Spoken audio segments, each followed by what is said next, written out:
আসসালামু আলাইকুম, কেমন আছেন সবাই? আশা করি সবাই আল্লাহর রহমতে অনেক বেশি ভালো আছে।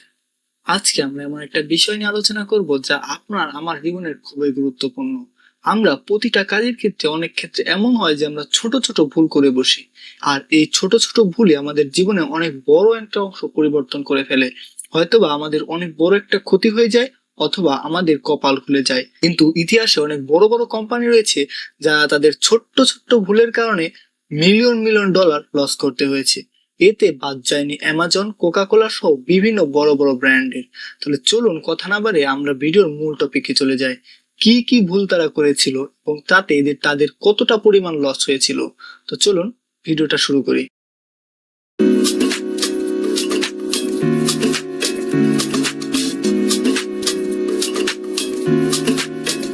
এক নম্বরে যে কোম্পানিটার কথা বলবো সেই কোম্পানিটাকে আপনি সকলেই চিনেন। সেই কোম্পানিটা হলো অ্যামাজন কোম্পানি, যা বর্তমান অনলাইন মার্কেটিং জগতের সবচাইতে বড় কোম্পানি। অ্যামাজনের ওয়েব সার্ভিস সারা বিশ্বের অনেক বড় বড় কোম্পানির ওয়েব সার্ভার চালায়। 2017 সালে একজন ইঞ্জিনিয়ার ভুলবশত একটা ভুল কমান্ড টাইপ করে অপারেটিং সিস্টেম অনেক বড় অংশ ডাউন করে দেয়, যার ফলে কয়েক ঘন্টার মধ্যে হাজার হাজার ওয়েবসাইট বন্ধ হয়ে যায়। এর কারণে অ্যামাজনের অনেক বড় অংশ ক্ষতি হয়ে যায় এবং ক্লায়েন্টদের ক্ষতিপূরণ দিতে হয়। ইমেজিন করেন ছোট্ট একটা কমান্ড যার কারণে কয়েক ঘন্টার মধ্যে হাজার হাজার কোম্পানির সার্ভার ডাউন। তাই আপনি ইমেজিন করতে পারছেন ছোট্ট ছোট্ট ভুলগুলো আমাদের জীবনে কি পরিমাণ ইফেক্ট করে। আমরা এর পরে যে ভুলটার কথা বলবো সেটা হলো সিদ্ধান্ত নেওয়ার ক্ষেত্রে। আমরা সবসময় সঠিক সিদ্ধান্ত নেওয়ার চেষ্টা করি, কিন্তু মাঝে মাঝে আমাদের ছোট্ট একটা ভুল সিদ্ধান্তের কারণে হয়তোবা কারো একটা বিরাট কোম্পানি বন্ধ হয়ে যায়। আমরা নেটফ্লিক্স এর নাম তো সবাই চিনি, কিন্তু একসময় এই নেটফ্লিক্স এর জায়গা দখল করেছিল ব্লকবাস্টার নামে একটা কোম্পানি। 2000 সালে নেটফ্লিক্স মাত্র $50 মিলিয়ন বিনিময়ে নেটফ্লিক্স ব্লকবাস্টারের কাছে বিক্রি করতে চায়, কিন্তু ব্লকবাস্টার তখন রিজেক্ট করে দেয়। এটাই ছিল তাদের জীবনের সবচেয়ে বড় ভুল। এরপর থেকে নেটফ্লিক্স ক্রমেই তারা তাদের আপগ্রেড করতে থাকে এবং নেটফ্লিক্স পুরো পৃথিবীর মানুষের মন জয় করে নেয়। আর কালের অবর্তমানে ব্লকবাস্টার হারিয়ে যায় পৃথিবী থেকে। তাই আপনি বুঝতেই পারছেন আপনার একটা ছোট্ট সিদ্ধান্ত আপনাকে শেষ করে দিতে পারে। সো প্রতিটা সিদ্ধান্ত নেওয়ার সময় অবশ্যই ভেবে চিন্তে সিদ্ধান্তগুলো নেওয়ার চেষ্টা করবেন। এরপর যে ভুলটির কথা আমরা বলবো সেটা হলো কারো ইগোর ভুল। অনেক সময় আমরা আমাদের ইগোর কারণে অনেক বড় বড় কিছুকে পাত্তাই দিই না, মনে করি আমরাই ঠিক এবং আমাদের প্রতিটি কার্যক্রমে ঠিক।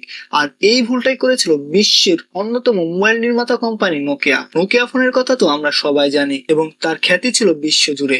কিন্তু এতটা খ্যাতি তারা অর্জন করতে পারে নাই স্মার্টফোনের ক্ষেত্রে। এর প্রধান কারণ ছিল তাদের ইগো। কেমনে বলছি, যখন পৃথিবীর সব কোম্পানি স্মার্টফোন লঞ্চ করে তখন নোকিয়াও তাদের স্মার্টফোন লঞ্চ করে, কিন্তু তারা অ্যান্ড্রয়েড এবং আইওএস সকল অপারেটিং সিস্টেমকে কোনো পাত্তাই দেয় না।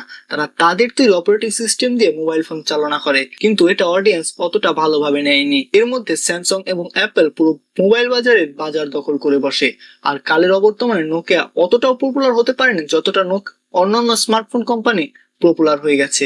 সো আপনি আপনার ইগোকে মেনটেন করুন। পর আমরা যে কোম্পানির কথা বলবো সেই কোম্পানির প্রোডাক্ট আপনি একবার হলেও জীবনে ব্যবহার করেছেন, আর সেই কোম্পানিটা হলো Coca Cola company. Coca Cola কোম্পানিও কিন্তু তাদের জীবনে একটা বড় খারাপ সময়ের মধ্যে দিয়ে গিয়েছে, আর সেটা ছিল 1985 সালে। 1985 সালে কোকা কোলা তাদের পুরনো রেসিপি বাদ দিয়ে নতুন একটা রেসিপির মাধ্যমে নিউ কোলা নামের একটা পানীয় বিশ্ববাজারে লঞ্চ করে, কিন্তু জনগণ সেটাকে আগেকার মতো নেয়নি। ব্যাপক সমালোচনার মুখে পড়ে কোম্পানিটি। মাত্র 79 দিনের মধ্যেই তারা তাদের আগেকার রেসিপিতে ফিরে আসতে বাধ্য হন।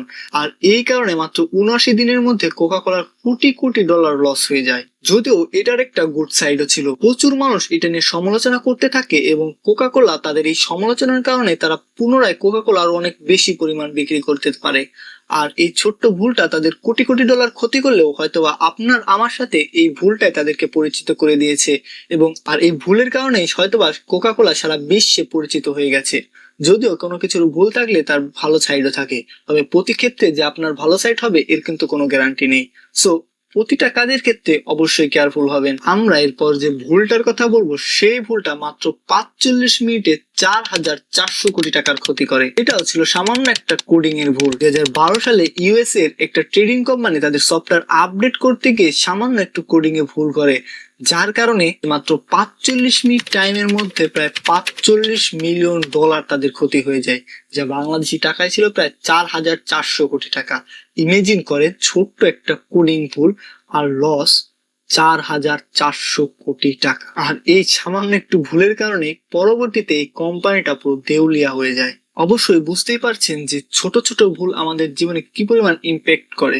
সো ছোট ছোট ভুল থেকে বাঁচার চেষ্টা করুন। আর এইরকম ইনফরমেশনাল ভিডিও পেতে আমাদের চ্যানেলটি অবশ্যই সাবস্ক্রাইব করে পাশে থাকবেন। আমাদের ফেসবুক পেজের লিংক ডিসক্রিপশনে দেওয়া থাকবে, সেখান থেকে গিয়ে ফেসবুক পেজটা ফলো করে দেবেন। এতক্ষণ ভিডিও দেখার জন্য আপনাকে অসংখ্য ধন্যবাদ।